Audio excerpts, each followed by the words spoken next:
look into project designing or project planning. Project designing involves identifying the potential project, choosing appropriate strategies for the project, identifying risks and mitigating actions, developing the project proposal, plan, and budget, and enhancing opportunities for the proposal to be approved. Project planning primarily involves drafting the results chain. Implementation is straightforward from left to right when the plan is already drafted. We have to identify the inputs we need to implement the project activities. Implementing activities will produce deliverable outputs. By delivering these outputs, we hope and pray that these results to outcomes that will contribute to the desired impact of the project. For example, our inputs can be online gadgets, our activities would be online classes, the deliverable outputs would be 14 classes conducted during the semester. We pray for the outcome that the students will acquire the knowledge, skills, attitude, and values taught in the class. We hope this contribute to the competence of the students as they solve complex problems in real life, our desired impact. However, effective designing and planning flows in the opposite direction. Otherwise, all our solutions will be based on the inputs and activities we have. Every problem then becomes a nail if all we have is a hammer. Why didn't the barangay draft an inclusive DRR plan? Why weren't the people prepared for the floods? Why did the school system think that everyone was ready for remote learning? The immediate response is to expose and oppose. Exposing the problem seems to be easy, especially with the information readily available through the internet. However, proposing solutions is another matter. People end up looking for excuses, or other people to blame, or claiming that there aren't enough resources, or it's not their job, or that they can only do so much. Maybe these are true. But if you were in the community and you face all these problems, you cannot stop and simply understand the problem. You have to identify practical remedies or strategic solutions. Many find it easier to conduct analysis as opposed to designing. Analysis is relatively clear-cut since it is studying the present condition. On the other hand, designing involves imagining a future or innovating solutions. It's usually associated with creativity or thinking out of the box. But in reality, it's more a result of a discovery process rather than creativity. Defining the community's desired impact is the first step in project designing. This sounds easy enough.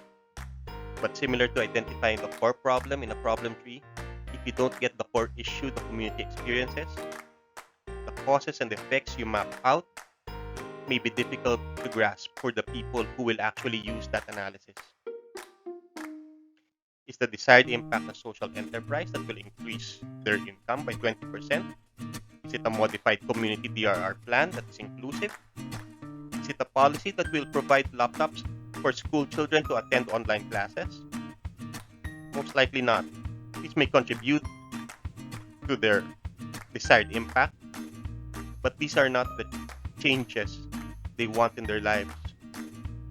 These may be what the short-term projects with limited resources can deliver, but these are not necessarily the long-term outcomes that you want. You need to be able to distinguish activities and simple outputs from the meaningful change that people want. This is a common mistake. When you ask the community what is the change brought about by the project, they will often answer that they attended trainings or they are able to produce dishwashing liquid. You need to be able to follow up and ask what changed after that. Then you start uncovering outcomes and maybe some impacts. Now their eyes beam up and say they were able to send their children to school, or they were able to interact more with other women, or they got to know their neighbors better. Do not allow the project limitations to restrict the change that can happen on people's lives. The limitations of the project will be revealed later and will be dealt with accordingly. When you listen to the random stories of men and women in the community, when you experience their everyday struggles and boredom, when you start feeling a sense of hopelessness. This is when you start empathizing with their aspirations. What gives them hope to live? What change in their lives do they want? The goal need not be sophisticated. It can be as simple as having a safe and secure house, having food in their table every day, having children graduate college, keeping their families safe during disasters. Identify it first before converting it to smart objectives or whatever. What is key is that the community can identify with it to keep everyone focused and motivated. The project may not immediately bring about the desired impact on their lives.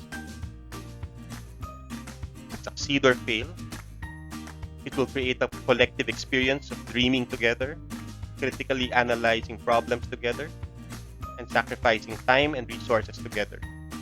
Finding the long-term outcomes or the goals the project wants to reach is key.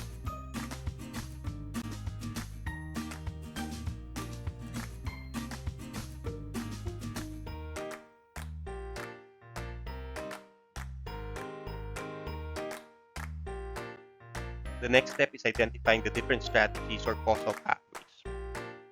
These are sets of outcomes with their corresponding sets of outputs. These contribute to the community's desired impact. Often there are multiple strategies employed that would contribute to the desired impact. This is because it is rare that the goal is one-dimensional. Dreams are not easily fulfilled by winning the lotto. Now comes the most challenging step in project designing. How do we facilitate the community to develop holistic strategies? Is there a formula or step-by-step instruction? Sadly, it's more of an art than a science. But like any art, strategizing improves with practice and discipline. Here are some pointers in identifying possible strategies. First, review the findings and the process in the previous phase of situational analysis. This provides context specificity. Community members are able to identify better if it is based on their own context. Next, recall your own experiences in handling similar cases. Gathering lessons and insights from previous strategies will help sharpen identifying strategies. However, be conscious that not all communities are the same and that your experience may not necessarily be applicable or identifiable for the community. Of course, recalling experiences is challenging if you are still new in project planning. But just be conscious to learn from each project development experience, since this will build up your own set of lessons and insights. Lastly, research on existing tools, frameworks, and documented best practices. What have others learned? How did they strategize? Some of these frameworks are elegantly designed and daunting, such that the usual reaction is simply to use them immediately in any setting. These frameworks and tools should be informed by the situational analysis. The objective is for the community to design their own holistic strategies. You can offer existing frameworks or tools or use it to facilitate community planning processes so that they can analyze for themselves if these are applicable or not. Einstein said that problems cannot be solved by the same mindset created them. This does not mean that solutions should be separated from the problems. In actuality, the dilemma is that the solution is sometimes too distant from the problem. Solutions are sometimes created unaware of the mindset or how the problems were socially constructed. We need to understand how hidden and invisible power narratives keep the poor disempowered before we can imagine ways to enable their power. We need to identify how socialization processes create gender constructs before being able to transform gender relations. We need to understand how underlying issues progress into unsafe conditions before defining disaster risk reduction interventions. So let's review our lessons in situational or context analysis. we discussed how there are two approaches. The problem-based approach, as exemplified by the problem tree tool, allows us to identify issues using the logic of cause and effect. This allows us to identify shallow symptoms and underlying root causes. This points us to identify practical solutions that address symptoms to provide immediate remedies. Without addressing these felt symptoms, it may be difficult to motivate people to collectively work on the more strategic issues. Note that the uncovered underlying issues may require several strategies to be substantially addressed. An asset-based approach, as shown by the Sustainable Livelihood Framework, allows us to analyze a system of assets, structures, processes, and risks in a community that enables them to thrive. Using systems thinking, we are able to analyze how the ability to access and control different forms of assets, to influence decision-making structures, and to anticipate hazards, define community contexts. These direct us towards a multiple set of needs-based, rights-based, and risk-based solutions that the community can attempt.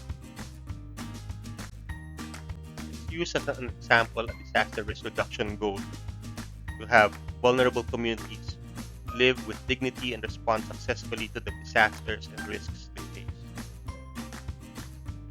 Looking at hazards and vulnerabilities, strategies can be developed through participatory risk assessments and setting up early warning systems and conducting contingency planning. In terms of community assets, engineering solutions to protect critical community assets, provision of redundant power, water, and communication facilities help enhance physical capital of the community. Natural resource management and collective action can be initiated to protect natural capital. Community organizing and networking can be conducted to unite and strengthen vulnerable sectors in the community. Community education to build DRR awareness and skills training to establish a pool of life-saving experts in the community can be conducted. Community health systems can be improved to be more accessible and functional during crisis. Enterprises can be introduced and life-saving and savings mobilization can be done to enhance financial capital. Participatory governance can be advocated and pro-poor DRR policies, programs, and budgets can be lobbied. Of course, not all strategies need to be done. Priority areas can be identified depending on the practical and strategic needs of the community. Other frameworks can be applied based on your research. For example, the Yogo framework of action provides clear-cut strategies that you can work on depending on the needs of the community. Outcomes, outputs, and activities can be identified on strategies around risk assessment, disaster preparedness, vulnerability reduction, knowledge management, and DRR mainstreaming. Interestingly, we get similar strategies using the Sustainable Livelihood Framework, but using different categories. A tool that has been helpful for me is outcome mapping. Outcome mapping differentiates strategies that either directly benefits community members or directly changes the enabling environment. These are further classified into causal, persuasive, and supportive strategies. Causal strategies causes changes direct to the community or to the enabling environment. These include the community early warning systems, enterprise development, safe shelters that has an impact directly to the community. For the enabling environment, community facilities enhancement, natural resource management, DRR policy advocacy, participatory governance, changes the structures, the governance systems. Persuasive strategies builds up knowledge and capacities, either of individuals or the community as a whole. These include community education, community organizing, participatory research, risk assessment and DRR planning, policy research. All of this persuade people to do causal strategies. And then there are supportive strategies, which encourages continuous learning or solidarity for a community's cause. Outcome mapping actually highlights the value of capacity development and the role of peers and other sectors in creating sustainable solutions by distinguishing persuasive and support strategies from causal strategies. These are all just examples on how to identify different strategies. Review, recall, research. These help you master the art of identifying holistic strategies and causal pathways for project design. Any questions?